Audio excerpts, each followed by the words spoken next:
I did was went up on top of the Talmadge Bridge and looked out across Savannah, and all I could see were treetops. And I thought, man, this is really fantastic. There were a few church spires sticking up, and there were a few buildings downtown sticking up out of those trees. And wow, this is just terrific. And then I went over to the Bay Street Viaduct, and I was looking out across the ports, and I took one big breath of air, and I thought I was going to choke to death. And I thought, my gosh, this is terrible. This beautiful city, this beautiful downtown area, and I am smelling this incredible odor. And I was told that's the smell of money. And it didn't take me long to figure out that the source of that odor. And so I joined, Citizens for Clean Air, very, very early on. And my job was to be the media person. So the first thing I did was figure out a slogan, and that slogan was, Savannah's an elegant lady with bad breath. The news media picked it up, and from there we went on, and later on, as I'm working my way through this media thing, I had no idea what I was doing. It just made sense to me that this beautiful city needed fresh air. And then about that time, tourism was starting to take over, so it made sense that we needed to get rid of this bad breath. And we did. Union Camp Corporation, I'll just go ahead and name it, they're now international paper.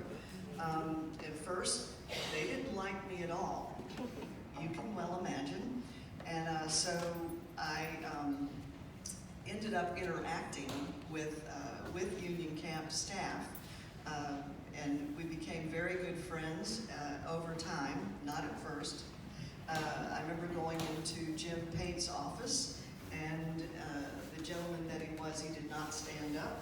He pulled down his glasses and he said, "You are one gutsy lady to walk through my door." And I said, "Jim, how you doing? I've come here to make you smell like a rose." And I walked out of there with $150,000 to fund my programs for Georgia Public Television education. Okay, so the second thing I did when I came to Savannah, y'all have this beautiful beach, Tybee Island. It was called Savannah Beach way back then, but it was still Tybee Island. I went there. I knew my tides in Virginia were only 3.5 feet. I knew those tides. I had no idea about 7.5 feet tides. So, 18-year-old, I went swimming sans suit. And it wasn't too long before those clothes that were laid out nicely on the beach disappeared. Fortunately, there were some lovely gentlemen who supplied their t-shirts. And so from that lesson, I learned very quickly about tides. And over time, I became a resident of Tybee Island.